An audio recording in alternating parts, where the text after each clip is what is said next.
না পড়াশুনো করে একটা করে প্রতিক্রিয়া দেওয়া। ৪৪,০০০ কোটি টাকা পঞ্চায়েত দপ্তরে বরাদ্দ করা হয়েছে। ঘাটাল মাস্টার প্ল্যান, যেটা আমরা নির্বাচনের সময় বলেছিলাম, আমি ঘাটালে প্রচার করতে গিয়েও বলে এসেছিলাম, পরবর্তীকালে আমাদের মুখ্যমন্ত্রী যখন গেছে এবং নির্বাচনের আগেই তিনি আরামবাগ থেকে, এই নির্বাচন হওয়ার আগে 2024 সালের খুব সম্ভবত জানুয়ারি বা ফেব্রুয়ারি মাসে তিনি সভা করে বলেছিলেন যে কেন্দ্র সরকার যদি এই বছরের মধ্যে ব্যবস্থা না নেয় ১২০০ কোটি টাকা কেন্দ্র সরকারের দেওয়ার কথা। এবং একাধিকবার আমাদের রাজ্য সরকারের প্রতিনিধিরা গেছে, সেখানে কেন্দ্রীয় মন্ত্রী সচিব তাদের সাথে বৈঠক হয়েছে ঘাটাল মাস্টার প্ল্যান নিয়ে। এবং মুখ্যমন্ত্রী অ্যানাউন্স করেছিলেন, ঘোষণা করেছিলেন যে কেন্দ্র সরকার যদি না দেয় আমরা নিজেদের কোষাগার থেকে, অর্থাৎ রাজ্য সরকারের নিজেদের কোষাগার থেকে আমরা পুরোপুরি খরচা দিয়ে ঘাটাল মাস্টার প্ল্যান করব। সেই ঘাটাল মাস্টার প্ল্যানের জন্য ৫০০ কোটি টাকা বরাদ্দ করা হয়েছে। ঘাটাল মাস্টার প্ল্যানের কাজ তিনি ইতিমধ্যেই বলেছেন যতদূর সম্ভব আমরা প্রায়োরিটিতে প্রায় মিশন মোডে করব। তার মানে তারা তো চায় না এই কাজগুলো হোক। এছাড়া গঙ্গাসাগরের নতুন ব্রিজের কথা বলা হয়েছে, পথশ্রীর জন্য প্রায় ১৫০০ কোটি টাকা আলাদা করে বরাদ্দ করা হয়েছে, পিডব্লিউডি ডিপার্টমেন্টের জন্য ৬০০০ কোটি টাকা বরাদ্দ করা হয়েছে। ওইদিকে উপরের যে জেলাগুলো রয়েছে ওখানে প্রায় উত্তরবঙ্গ উন্নয়ন দপ্তর থেকে শুরু করে চা বাগানের জন্য এবং এই পশ্চিমাঞ্চলের জেলাগুলো বিশেষ করে জঙ্গলমহলের জন্য প্রায় ৭০০-৮০০ কোটি টাকা বরাদ্দ করা হয়েছে। তারা তো না পড়ে বলছে।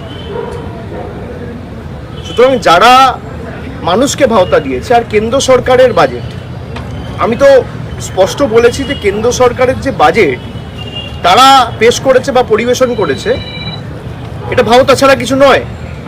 তার কারণ আমি যদি আমার আয়, তারা বলেছে ১২ লাখ টাকা অবধি যদি আপনি আয় করেন বছরে তাহলে আপনার কোনো ইনকাম ট্যাক্স লাগবে না। কিন্তু আমার আয় যদি ১২ লাখ টাকা বছরে, মানে মাসে ১ লাখ টাকা। এবার যে মাসে ১ লাখ টাকা আয় করে তাকে তো জিনিসপত্র কিনতে হয়, খাওয়ার জল খেয়ে তো বেঁচে থাকবে না। তাকে চা খেতে গেলে দুধ কিনতে হয়, চিনি কিনতে হয়, চা পাতা কিনতে হয়, দুটো বিস্কুট কিনতে হয়, জল ছাড়া সবেতেই জিএসটি।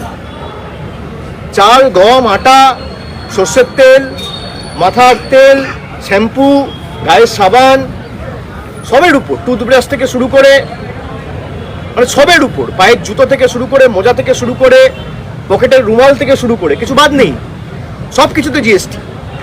তা একজন যদি জিএসটির বাবদে যে ১ লাখ টাকা মাসে কামায় আর বছরে ১২ লাখ টাকা কামায়, তাকে ৯৮,০০০ টাকা খালি জিএসটিতে দিতে হচ্ছে।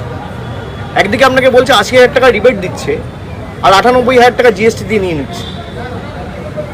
অর্থমন্ত্রী তো বলতে পারেন, আমি তো ডেটা সোর্স আমার পরের দিন লোকসভা স্পিকারের কাছে জমা দিয়েছি, প্রশ্ন করুক না। এর উপর টোল ট্যাক্স রয়েছে, এর উপর সিকিউরিটি ট্রানজাকশন ট্যাক্স রয়েছে, এর উপর ১০০০ রকমের সেস রয়েছে, সারচার্জ রয়েছে, এক্সাইজ ডিউটি রয়েছে, এগুলো কে ধরবে? আর ইনফ্লেশন যে হারে বাড়ছে, বছরে ৬% করে যদি ইনফ্লেশন বাড়ে, ৩ বছরে ১৮%, এর দায় কার? তারা তথ্য পরিসংখ্যান সামনে রেখে বলুক না। বিরোধীরা দিশাহীন, কিছু না কিছু বলতে হবে।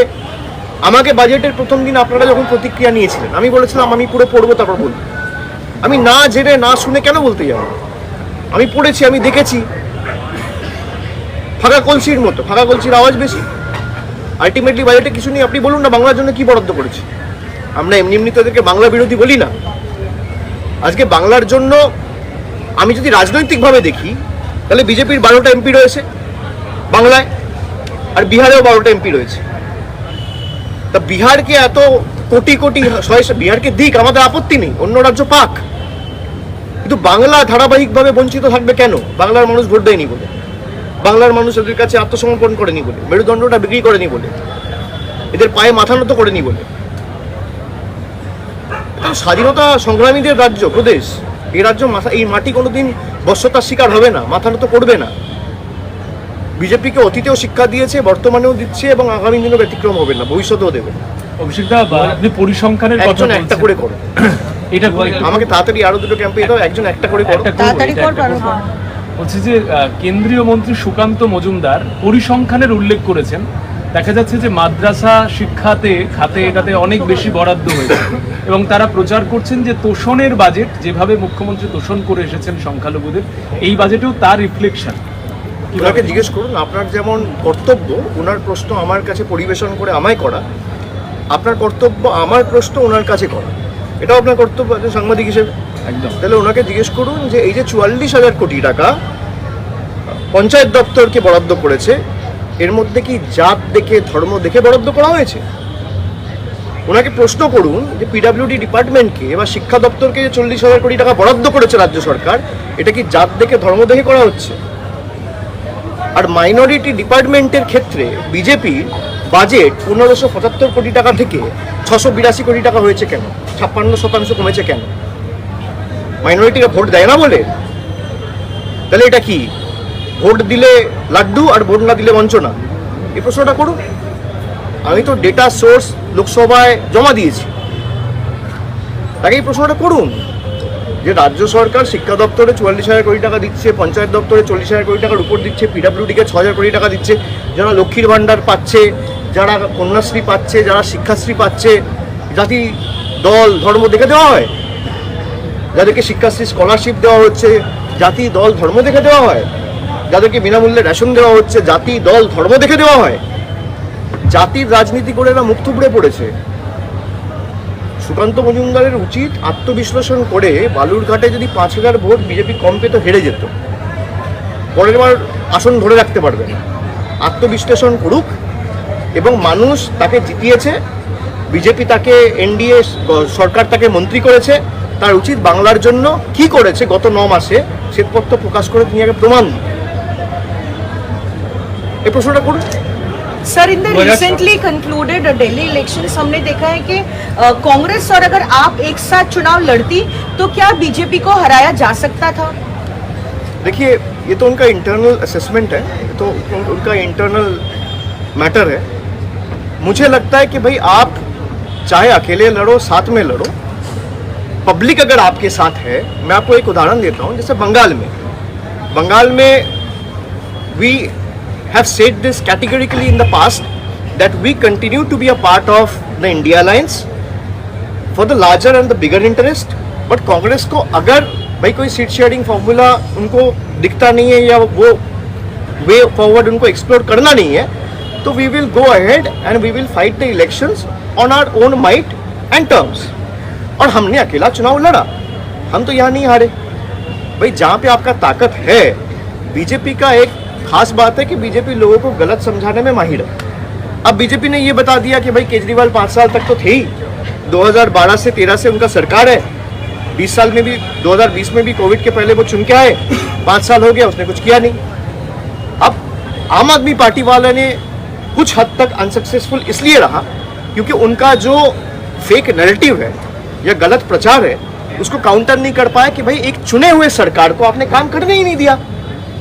मान लीजिए मैं अगर यहाँ से 5 कदम दूर चला जाऊँ तो आप लोगों को मेरा बात सुनाई नहीं देगा, बूम पकड़ेगा ही नहीं। तो अगर आप मुझे मुख्यमंत्री के रूप में चुने हो तो मुझे तो वो संसाधन चाहिए ताकि मैं काम कर पाऊँ। 2023 में बीजेपी ने ऑर्डिनेंस करके प्रदेश की सरकार और दिल्ली की सरकार का सारा पावर ले लिया। अब इसको आपको जनता को समझाना पड़ेगा, जनता को गुमराह कर दिया। ये प्रयास उन्होंने बंगाल में भी किया था कि भाई हम तो सेंटर से पैसा भेज रहे हैं, तृणमूल वाले पैसा आप तक पहुंचने नहीं दे रहे। बीजेपी ने यही दावा किया था। हमने भाई कहा आपने अगर पैसा भेजा है तो 4 साल का व्हाइट पेपर रिलीज कर दीजिए। तो उनका जो झूठ है वो पकड़ा गया, वो अपना व्हाइट पेपर रिलीज नहीं कर पाया। तो बीजेपी ने ये समझा दिया लोगों को कि इतना दिन से केजरीवाल की सरकार है, कुछ काम तो किया ही नहीं। अरे भाई, आप एक मुख्यमंत्री को जेल के सलाखों के पीछे रख दिए, उसके कैबिनेट के 3-4 मिनिस्टर्स को including the deputy chief minister सबको आपने जेल के अंदर रख दिया और आप लोगों को ये समझा दिया कि भाई सरकार तो काम नहीं किया। भाई आपके हाथ अगर बांध दिए जाएंगे तो आप काम कैसे करोगे? तो ये बीजेपी सक्सेसफुली लोगों को समझा पाया, आम आदमी पार्टी ये सक्सेसफुली लोगों तक पहुंचा नहीं पाया। ये उनका व्यर्थता है। तो मुझे नहीं लगता है कि अगर अलायंस एक साथ लड़ते उसका बहुत महत्व होता। हाँ, 2-4-5 सीटों में जरूर फर्क पड़ता, बट दिल्ली का लोगों को ये लगा था कि भाई एक चेंज जरूरी है, चाहे नतीजे कुछ भी आए। मतलब डेमोक्रेसी में you have to respect the mandate of the people, चाहे वो आपको पसंद हो चाहे वो आपको पसंद ना हो। कि मुझे हरा दिया तो ये मतलब नहीं है कि भाई लोग गलत हैं। People in democracy are never wrong, लोग कभी गलत नहीं होते। आपने लोगों तक पहुंचने में हो सकता है प्रयास किया लेकिन अनसक्सेसफुल रहे। आप अगर लोगों को ठीक से वही चीज़ें आप पहुंचा पाते, जैसे मनरेगा में यहाँ पे बीजेपी के सारे नेता मंत्री, देश के बड़े मंत्री आए, बोले मनरेगा का पैसा तो हमने छोड़ दिया है। अब भाई हम 50 लाख लोगों के पास गए, उनके साथ उनको दिखाया, उनको समझाया, उनसे चिट्ठी लिखवाया, फिर दिल्ली गया, हमारे ऊपर दिल्ली में हमला हुआ, तो हम लोगों को बताए कि भाई देखो आपका पैसा प्रदेश की सरकार रोक के नहीं रखा है, सेंट्रल गवर्नमेंट रोक के रखा है, और जो अभी तक रुकी हुई है। तो लोगों ने जवाब दिया कि नहीं दिया? दिया। तो आप अगर लोगों को समझाने में सक्सेसफुल रहे तो लोग आपके साथ रहेंगे। तो मुझे लगता है इस हार से सीखना चाहिए और आगे और मजबूती से कैसे लोगों तक पहुंचे, संसाधन और मजबूत कैसे किया जाए, उस पर प्रयास करना चाहिए। क्या 26 में तृणमूल अकेली लड़ेगी बंगाल में ठीक है, चुनाव? वो तो बोल ही दिया ना दीदी ने, और हम लोग तो अकेले ही लड़े हैं। 26 तो अभी 1 साल बाकी है। हम लोग 21 में अकेले लड़े हैं, हम लोग 24 में अकेले लड़े हैं, हम लोग 19 में अकेले लड़े हैं, हम लोग 14 में अकेले लड़े हैं, हम लोग 16 में अकेले लड़े हैं। और अकेला लड़के हम लोग शानदार प्रदर्शन किया है, तो अकेले ही लड़ेंगे। BJP is saying that they will win with huge margin in 2026 after they have got Delhi, Odisha. नहीं, वो तो बीजेपी ने 2020-21 में ही बोला था कि will get 200 seats in Bengal, इस बार 200 पार। बीजेपी ने तो ये भी कहा था कि बंगाल में हम 30 सीट जीत के आएंगे। देश के बीजेपी के जितने भी बड़े नेता मंत्री हैं, सब तो यही कहते हैं कि पूरा देश में जितने भी राज्य हैं और स्टेट्स हैं, सबसे अच्छा प्रदर्शन हमारा बंगाल से रहेगा। और जहाँ उनका 18 सीट था वो 12 हो गया। कहने और करने में बहुत फ़र्क है। कहने में कुछ भी दावी करें, कहने में आप 294 को 294 बोल दो, उसमें क्या है? মুখ্যমন্ত্রী অভিযোগ করছে 2026 ভোটের আগে বিভিন্ন বিধানসভায় 25 থেকে 30 হাজার লোক বাইরের রাজ্য থেকে এখানে আসছে, অনলাইনে আধার কার্ড এটা করেছে, এটা দিল্লিতে করেছে। আমি কেন বলছি, আপনি যদি দেখেন ভোটের মেশিনারি যারা সিরিয়াসলি করে তারা এটা বুঝতে পারবে যে দিল্লিতে আপনি যদি দেখেন ভোটার তালিকায় গত মানে 2024-এ লোকসভা নির্বাচন থেকে শুরু করে বিধানসভা দিল্লি নির্বাচন, মানে June, July, August, September, October, November, December, January, এই যে 8 মাসে 4 লক্ষ লোকের নাম নথিভুক্ত করা হয়েছে বাড়তি, যেটা গত 14 বছরে হয়নি। এটা তো হয়েছে। এবার এটা যারা ধরুন লড়াই করছে, এক্ষেত্রে বিজেপির সাথে লড়াই ছিল আম আদমি পার্টি হয়তো সেটা ধরতে পারেনি। আমি যেটা বললাম যে কিছু কিছু জায়গায় নিশ্চিতভাবে ওরা মানুষের কাছে সঠিক তথ্যটা পরিবেশন বা মানুষের কাছে পৌঁছাতে পারেনি, বক্ষম হয়েছে। এটা তো স্বাভাবিকভাবে তাদের ব্যর্থতা, তো অস্বীকার করার জায়গা নেই। কিন্তু এটা অনেক জায়গায় হয়েছে, যেমন নিউ দিল্লি অ্যাসেম্বলি কনস্টিটিউয়েন্সিতে বিধানসভায় আপনি যদি দেখেন যে 2020 নিরিখে প্রায় 20,000 ভোটার কমে গেছে, মানে ভোটার লিস্টে 20,000 ভোটার কমে গেছে। আবার কিছু কিছু জায়গায় 30,000 ভোটার বেড়ে গেছে একটা বিধানসভায়। এরকম দিল্লিতে যে 70টা বিধানসভা রয়েছে, সব মিলিয়ে প্রায় 4 লক্ষ 4.5 লক্ষ লোকের নাম এক্সট্রা নথিভুক্ত করা হয়েছে, এবং সেটা 7-8 মাসের ব্যবধানে। এটা আমার কাছে খুব একটা জেনুইন বলে মনে হয় না। তাহলে কমিশনের ভূমিকা নিয়ে কি বলবেন? কমিশনের ভূমিকা আপনারা তো দেখেছেন সবাই। কমিশনের ভূমিকা নিয়ে যত কম বলা যায় তত ভালো, গলা বিশ্রাম পাবে। Sir, JPC report has been placed today in the Rajya Sabha In what context? On Waqf board. Tomorrow that same bill will be placed in the Lok Sabha, but the thing is that some of the opposition statement or the thing they have said has been crossed out. JPC तो अब देख ही रहा है, किसी को बोलने का कोई इंडिपेंडेंस है नहीं, कोई स्वतंत्रता है नहीं, एक तरफा चला रहे। कोई भी किसी का सजेशंस आप ऑन रिकॉर्ड लेते नहीं हो। मतलब ठीक है, अब लोग देख रहे हैं, पीपल आर वॉचिंग। 26-এ ক্ষমতায় এলে কেন্দ্রীয় হারে ডিএ আর লক্ষ্মীর ভান্ডারের বদলে অন্নপূর্ণা যোজনা আরও বেশি টাকা বাড়িয়ে দেওয়া হবে মানুষের। বিজেপির নেতারা বলছে শুভেন্দুর কালকের বাজেটের পর। এই বিজেপি তো লক্ষ্মীর ভান্ডারের বিরুদ্ধে বলেছিল যে আমরা ক্ষমতায় লক্ষ্মীর ভান্ডার বন্ধ করে দেবো। কে বলেছিল? বিজেপি বলেছিল। কুচবিহারের নেত্রী বলেছিল। 1 বছর হয়ে গেছে, তার বিরুদ্ধে কোনো ব্যবস্থা নিয়েছে? যারা লক্ষ্মীর ভান্ডার বন্ধ করতে চায় তারা বলছে লক্ষ্মীর ভান্ডার দেবো। এটাই তো মামাটি মানুষের সরকারের সফল। ঠিক আছে, থ্যাংক ইউ। Thank you.